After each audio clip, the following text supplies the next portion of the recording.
Hello everyone, welcome to स्टूडेंटो।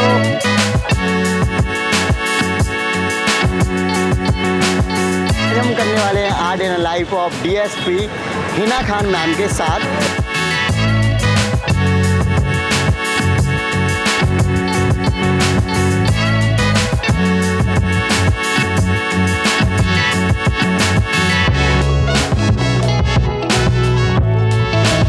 आज हम उनकी आर्ट इन लाइफ दिखाएंगे कि कैसी होती है एक डीएसपी की लाइफ ग्वालियर यानी कि एमपी स्टेट में। और इलेक्शन भी है आज स्टेट असेंबली के, तो वो भी एक इंटरेस्टिंग देखने को चीज़ मिलेगी कि किस तरीके से डीएसपी या फिर पुलिस ऑफिसर्स रोल प्ले करते हैं जो भी इलेक्शंस होते हैं। क्योंकि आपको पता है कि जब इलेक्शन चुनकर सरकार बनती है तो कहीं ना कहीं ये एक हायरार्की सिस्टम फॉलो किया जाता है जिससे हमारा देश या फिर हमारी चीज़ें देश की चलती हैं। सो आज हम काफ़ी इंटरेस्टिंग तरीके से कवर करेंगे।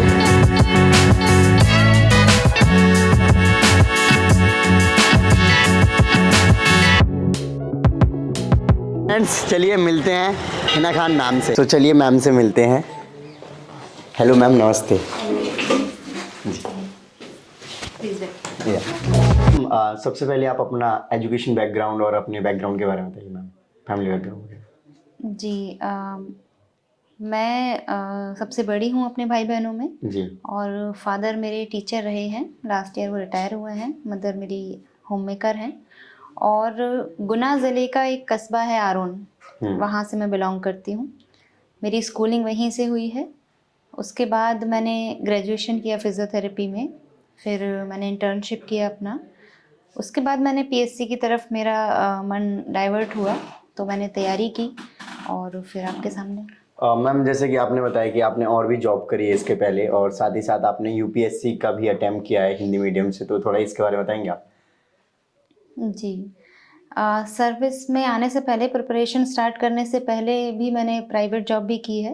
एक क्लिनिक में मैं जॉब करती थी। उसके बाद जब मैंने तैयारी स्टार्ट की तो मेरा फर्स्ट अटेम्प्ट 2012 पीएससी था। उसमें मुझे कमर्शियल टैक्स ऑफिसर की पोस्ट मिली थी, ग्वालियर में मेरी पोस्टिंग थी जी। वहाँ लगभग मैं 1 से 1.5 साल रही। और उसके बाद मेरा चूँकि पढ़ाई चल ही रही थी तो मैं UPSC as well as MPPSC दोनों के लिए ट्राई कर रही थी। तो एमपीपीएससी से फिर मुझे डीएसपी मिला 2016 पीएससी में। राइट। अब मैम, आपको करीब 2 इयर्स हो गए सर्विस करते हुए, तो वो एक्सपीरियंस कैसा है? मतलब जैसे आप प्राइवेट जॉब कर रहे थे, दैन इधर आप एज अ ऑफिसर सर्व कर रहे हैं, तो बहुत डिफरेंस होता है प्राइवेट सेक्टर में, पब्लिक सेक्टर में। लेकिन जो सर्विस करने का, जो आपका काम करने का जो डेडिकेशन है वो सेम होता है। उसी अगर आप अच्छा काम करना चाहते हैं तो आप प्राइवेट सेक्टर में भी कर सकते हैं और पब्लिक सेक्टर में भी। अगर आप चाहते हैं कि आप अपने पद के साथ जस्टिस करें, न्याय करें अपने पद के साथ, तो आपको अच्छा काम करना ही है। यहाँ मुझे जॉब सेटिस्फैक्शन काफ़ी ज़्यादा फील होता है क्योंकि इससे पहले मैं दूसरे डिपार्टमेंट में भी रही हूँ, लेकिन पुलिस एक ऐसा डिपार्टमेंट मुझे लगा जहाँ आपको आपका काम का रिजल्ट तुरंत दिखेगा, आपके इनफैक्ट नेग्लेक्ट का रिजल्ट भी आपको तुरंत दिखेगा। और आप फर्स्ट, चूँकि police first point of contact होती है, इसलिए हम किसी को भी राहत देने की कंडीशन में सबसे ज़्यादा होते हैं, किसी पोजीशन में सबसे ज़्यादा होते हैं।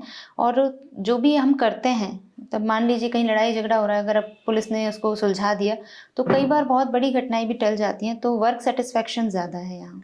राइट। मैम, जैसे जब आप जॉब आपने ज्वाइन नहीं करी होगी, जब आपका सिलेक्शन ही हुआ होगा, तो सोचते हैं कि ऑफिसर बनते ही हम ये कर देंगे या फिर हम इस तरीके से चीज़ें करेंगे।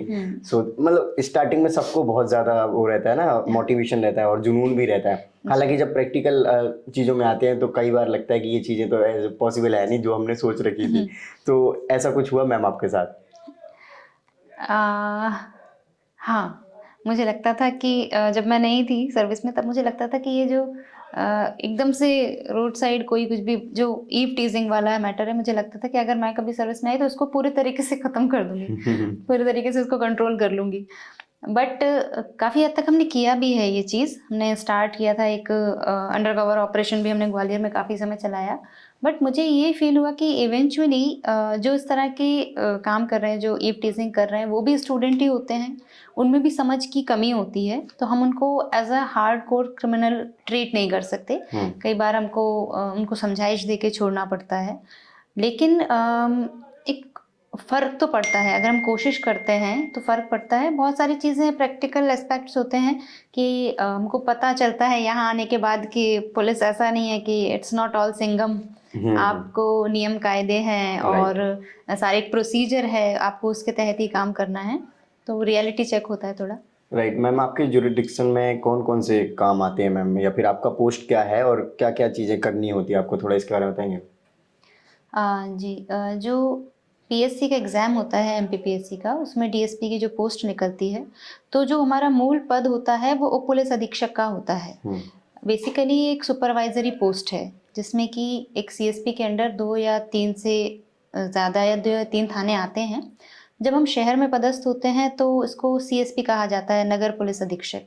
जब हम देहात में पदस्थ होते हैं तो उसको अनुविभागीय अधिकारी ऑफ पुलिस कहा जाता है, मतलब एसडीपीओ या एसडीओपी कहा जाता है। काम वहाँ पर भी सुपरविजन का ही होता है। मेन हमारा ये काम है कि जो हमारे अंडर हमारे जुरिस्डिक्शन में जितने थाने आ रहे हैं, उनकी वर्किंग कैसी चल रही है, उसको सुपरवाइज करना। राइट मैम, ज़्यादातर केसेस कई बार ऐसे भी होते हैं कि फेक एलिगेशन लगा दिए, या फिर जो क्रिमिनल है उसको जज करना काफ़ी मुश्किल हो जाता है, तो आप क्या टेक्निक्स यूज़ करते हैं, मतलब किस तरीके से जज करते हैं आप? ये किसी व्यक्ति को जज करना, मुझे लगता है कि ये अनुभव के साथ आता है।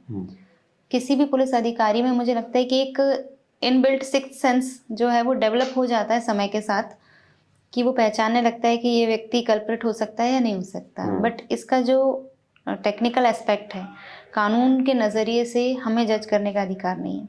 कानून के नज़रिए से हमारे पास जो आया फरियादी बन के, हमें उसकी रिपोर्ट दर्ज करनी है। तो इसमें पुलिस का डिस्क्रिशन नहीं होता, इसमें पुलिस का कोई विवेकाधिकार नहीं है कि हम एफआईआर दर्ज करें या ना करें। एफआईआर दर्ज होने के बाद बहुत सारा प्रोसीजर होता है, वो इन्वेस्टिगेशन का पार्ट होता है कि एफआईआर ट्रू है या फॉल्स है या आपको एविडेंस नहीं मिल रहा है, वो एक अलग पार्ट होता है। बट एज अ पर्सन हमको धीरे धीरे लोगों से मिलते मिलते समझ में आने लगता है कि हाँ, सच और झूठ का थोड़ा बहुत फ़र्क समझ में आने लगता है। राइट मैम, जैसे कि आप एक नॉर्मल स्टूडेंट थे और अभी आप पुलिस ऑफिसर हो, और जनरली क्राइम बहुत डिफरेंट तरीके के होते हैं, और कई बार ऐसे क्राइम भी होते हैं जिनको देखकर नॉर्मल इंसान मतलब डिस्टर्ब हो जाता है। तो कभी आपके साथ भी ऐसी सिचुएशंस आती हैं, या फिर आई हैं, तो धीरे धीरे अब कैसे इम्प्रूवमेंट हुई है और आप कैसे एज कह सकते हैं सक्सेसफुल ऑफिसर की तरह सर्व कर रहे हैं? वाकई में कई बार बहुत अजीब तरह की सिचुएशंस फेस करनी पड़ती हैं। जैसे कि स्टूडेंट लाइफ में मुझे नहीं लगता कि हम कभी भी ऐसी बॉडी देखते हैं कि यदि कोई ट्रेन से कट के किसी की डेथ हो गई है, तो हम वो बॉडी नहीं देखते हैं। हम ऐसी चीज़ें नहीं। जब मैंने फर्स्ट टाइम जो बहुत इम्पैक्ट मेरे ऊपर रहा था, मैंने एक 7 डेज़ पुरानी बॉडी देखी थी, जो कि एक बंद घर में एक व्यक्ति की डेथ हो गई थी और उनकी बॉडी पूरी डिकम्पोज हो गई थी। तो मुझे ऐसे कहा भी मेरे स्टाफ ने कि मैम आप मत जाइए, बहुत बुरी कंडीशन में है, क्योंकि उसकी स्मेल इतनी सीवियर थी कि हम लोग 5-5 लेयर अपने फेस पे लगाए हुए थे, सैनिटाइज़र उसमें लगाया हुआ था, लेकिन वो स्मेल जो है वो बिल्कुल अंदर तक फील हो रही थी, बहुत स्ट्रॉन्ग स्मेल थी। बट उस समय मुझे लगा कि एज ए लीडर अगर मैं उस पोजीशन में हूँ, मैं उस टाइम थाना प्रभारी के रूप में मेरा जो टाइम था वो मैं पूरा कर रही थी। तो मुझे लगा कि एज ए लीडर अगर हम किसी चीज़ से डरते हैं, तो हम अपने स्टाफ से कैसे उम्मीद करेंगे। अगर मैं उस बॉडी को नहीं देख सकती, नहीं छू सकती, तो मैं अपने स्टाफ से ये कहने की अधिकारी नहीं हूँ कि आप इसको हटाइए या इसको उठाइए। तो उस चीज़ ने, वो जो फीलिंग ऑफ लीडरशिप है, उस चीज़ ने बहुत डेवलप किया, गट्स को डेवलप किया, और जो फियर था उसको सबसाइड किया कि अगर मैं फियर शो करूँगी या मैं अपना अंडर कॉन्फिडेंट शो होंगी, तो मैं अपने स्टाफ को कैसे मोटिवेट करूँगी। तो इसीलिए वो उस फीलिंग ने मुझे अपने आप कॉन्फिडेंस दिया, और फिर over the period of time जब इस तरह की चीज़ें बार बार आप देखते हो तो आप स्ट्रांग हो जाते हो। तो जब पहली बार मेरे सामने कोई फरियादी बहुत रोया था, तो मुझे बहुत अनईज़ी फील हुआ था, और मुझे काफ़ी देर तक मैं उसके बारे में सोचती रही कि अब क्या हुआ होगा, वो घर गया होगा, फिर क्या। तो बहुत लंबी चीज़ है, बट धीरे धीरे you get used to everything, तो स्ट्रांग बन जाते हैं। राइट मैम, जैसे पुलिसिंग जो होती है वो काफ़ी हेक्टिक जॉब मानी जाती है, तो मैम आपको पर्सनली या फिर पर्सनल लाइफ के लिए टाइम निकाल पाते हैं? जैसे आपने सोचा हुआ था कि जॉब में जाएंगे तो ऑफिसर हैं और इजीली लाइफ को एंजॉय करेंगे।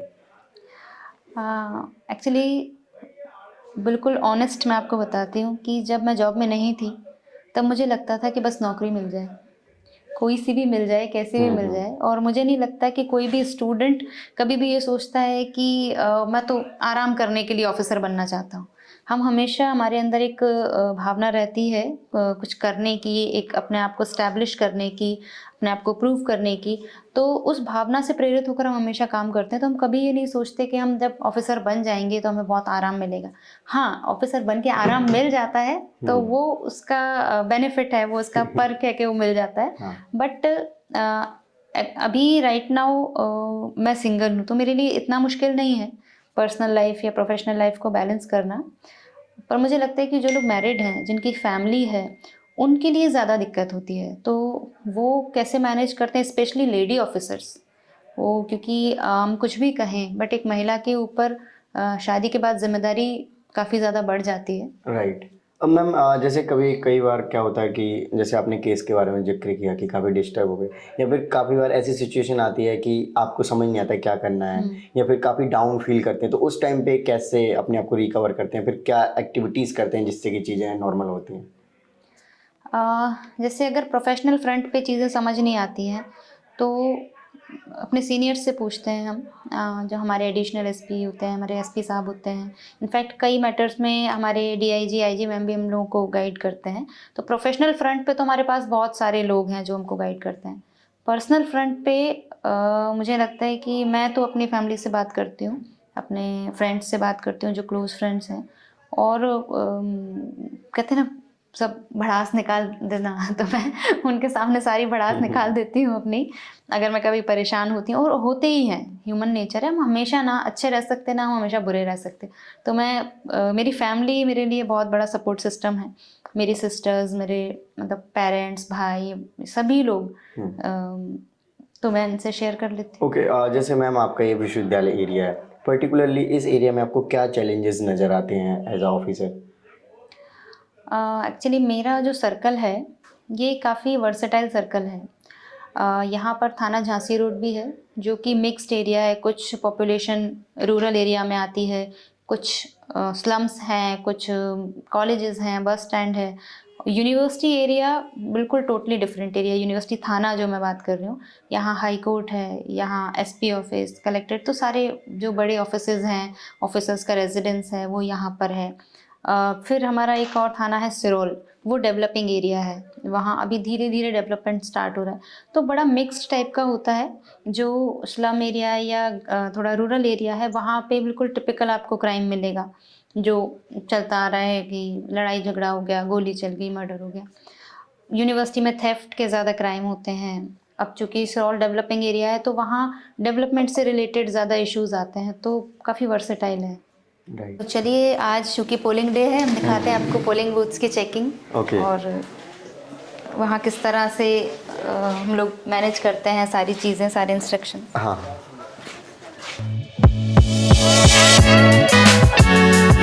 लोग आएंगे, हो सकता है कुछ लोग लेट भी हो जाएं, तो हो सकता है कि कुछ आपसे थोड़ा बहुत हॉट टॉक होने की संभावना बने।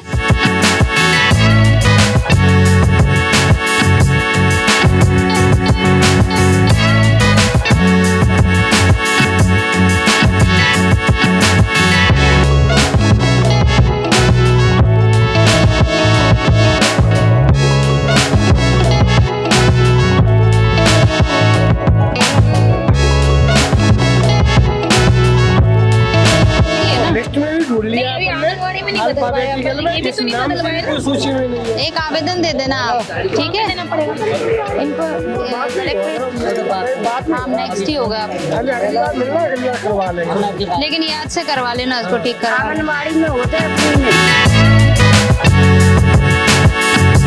जैसे कि आप अलग अलग पोलिंग बूथ पर चेकिंग करने के लिए जा रहे हैं, तो क्या ये ज़रूरी है, नेसेसरी था कि जाओ आप ऐसे करके? बिल्कुल ज़रूरी है, क्योंकि आज सबसे इम्पॉर्टेंट डे है, पोलिंग का डे है। तो हर मतदान केंद्र की परिस्थिति अलग होती है और हर मतदान केंद्र की आवश्यकता भी अलग होती है, इसीलिए सभी को देखना ज़रूरी है। हो सकता है कहीं फोर्स की रिक्वायरमेंट ज़्यादा हो सकता है कहीं फोर्स की रिक्वायरमेंट कम हो, तो इस चीज़ को बैलेंस करने के लिए और क्या रिस्पॉन्स है, लोगों को कोई परेशानी तो नहीं है, शांति है, इसलिए जाना ज़रूरी है। ओके मैम, सभी लोग जैसे कि वोट दे रहे हैं लोकल लोग, तो मैम जैसे जो ऑफिसर्स होते हैं या फिर जो कर्मचारी हैं, जैसे कि आप लोग ड्यूटी कर रहे हैं, तो आप लोगों को वोट वगैरह नहीं देना है क्या? नहीं, लोकतंत्र में सभी को वोट देना है और हम लोगों को भी देना है। कर्मचारियों के लिए और जो शासकीय कर्मचारी जिनकी ड्यूटीज लगने वाली हैं उनके लिए एक अलग व्यवस्था होती है। तो इनका जो मतदान है वो पहले से स्टार्ट हो जाता है, तो तकरीबन 10 दिन से जो कर्मचारी और अधिकारी हैं सभी की वोटिंग की प्रोसेस चल रही है। मतलब आप दे चुके हैं वोट? बिल्कुल, सभी लोग, और जो बचे हुए हैं उनके बैलेट पेपर से भी वोटिंग हो जाएगी।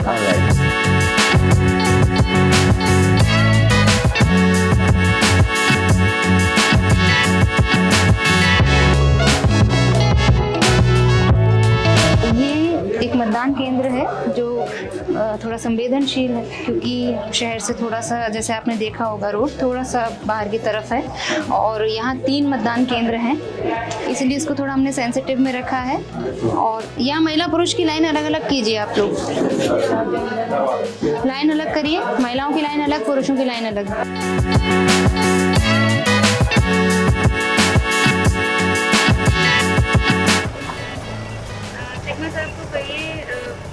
खाने पे मिलेंगे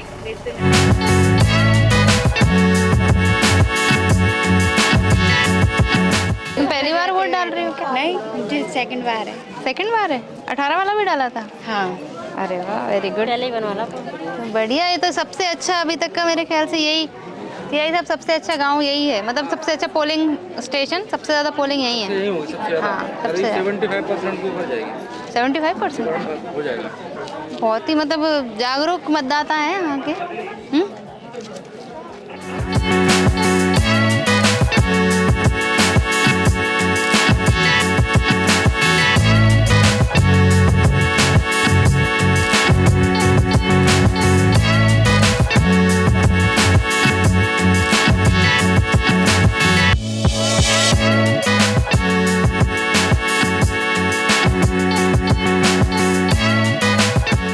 जैसे आज तो इलेक्शन था और काफ़ी मुझे भी अच्छा लगा, मैंने इतने सारे पोलिंग बूथ पर जाके आपके साथ एक्सपीरियंस किया कि किस तरीके से सिलेक्शन होते हैं। और लिटरली अभी ये जो देख कर आए हैं, ये तो एग्जैक्टली लग रहा है जैसे मूवियों में दिखाया जाता है जो इलेक्शन वाला सीन, लिटरली वही लग रहा था। और काफ़ी ज़्यादा संख्या में लोग इलेक्शन यानी कि वोट देने आ रहे हैं, तो ये काफ़ी अच्छा है। मे भी आप लोगों ने भी काफ़ी इसमें काम किया होगा कि लोगों को अवेयर करें कि वोट दें। तो मैम आपका कैसा आज का एक्सपीरियंस रहा वैसे, क्योंकि आपने भी मतलब हर रोज़ तो इलेक्शन होते नहीं है, तो आपका भी एक यूनिक एक्सपीरियंस रहा होगा।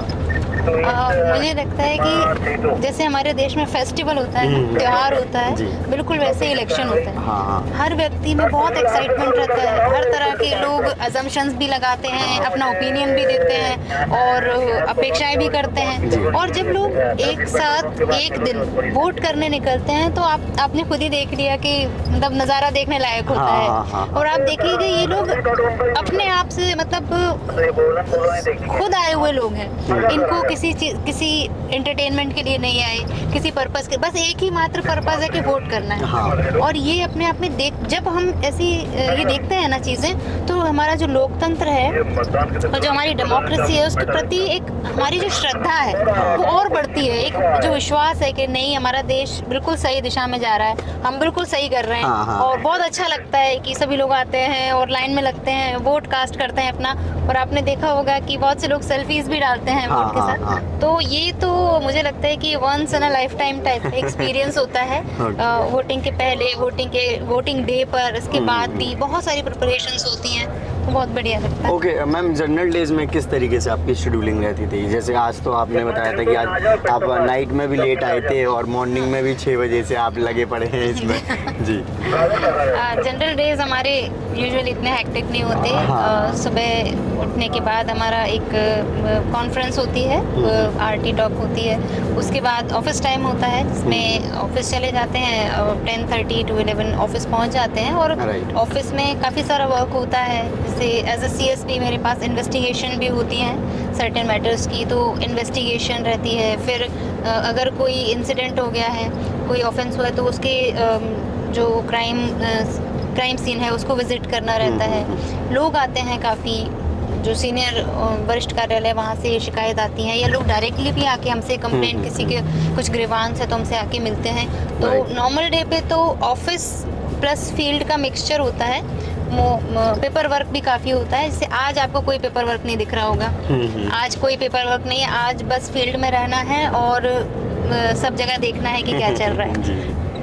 ओके। चेकिंग वगैरह करी इतनी सारी बूथ्स पर जाकर, तो मैम आपको क्या लर्निंग्स मिली, या फिर क्या आपने देखा कि डिफरेंट आपको लगा हो, या फिर क्या इलेक्शंस को लेकर गवर्नमेंट बार बार प्रमोट करती है कि इलेक्शन दीजिए, जितने ज़्यादा से ज़्यादा लोग दे सकें, चाहे वो किसी भी एज के हो, 18 से जो उनकी एज है, उसके बाद चाहे उनकी जितनी भी एज हो, तो उनको इलेक्शन देना चाहिए ऐसे करके। सबसे अच्छी चीज़ मुझे ये लगी कि हर उम्र और हर तबके के लोग थे। जैसे आपने बताया कि वहाँ 18 साल के बच्चे भी थे, वहाँ 80 साल के बुज़ुर्ग भी थे, वहाँ दिव्यांग भी थे, महिलाएं भी थीं। आपने देहात के क्षेत्र में देखा कि महिलाएं घूंघट उन्होंने ले रखा था, लेकिन फिर भी वो वोट करने आई थी। तो ये चीज़ मुझे बहुत फिनोमिनल, बहुत अमेजिंग लगी कि इतनी सब चीज़ें होने के बाद, एक माइंडसेट होने के बाद भी वोटिंग को, पोलिंग को लोग इतना महत्व देते हैं, मतदान को इतना महत्व देते हैं कि वो अपने सारे बंधन जो है वो एक साइड रख के, कि भाई बच्ची है तो अकेले नहीं जाएगी, या महिला है तो नहीं जाएगी। कुछ लोग तो छोटे बच्चे को भी साथ में लेके बिल्कुल, आपने देखा कि लोग बच्चों को गोद में लेके खड़े थे। हाँ भाई। तो आप उस समर्पण को देखिए, आप लोकतंत्र के प्रति लोगों की निष्ठा और डेडिकेशन। और मैम कहीं कहीं पे लाइन भी काफ़ी लंबी थी, तो मुझे लग रहा है कि एटलीस्ट 30 मिनट तो वेट करना ही पड़ा होगा, और लाइन में लगे लगे वो काफ़ी टिपिकल हो जाता है कई बार। जब अभी लास्ट वोट कास्ट हुआ, तो उसमें एक पर्सन था जो 4 बजे से बैठा हुआ था, और उसका 8:30 बजे वोट डला।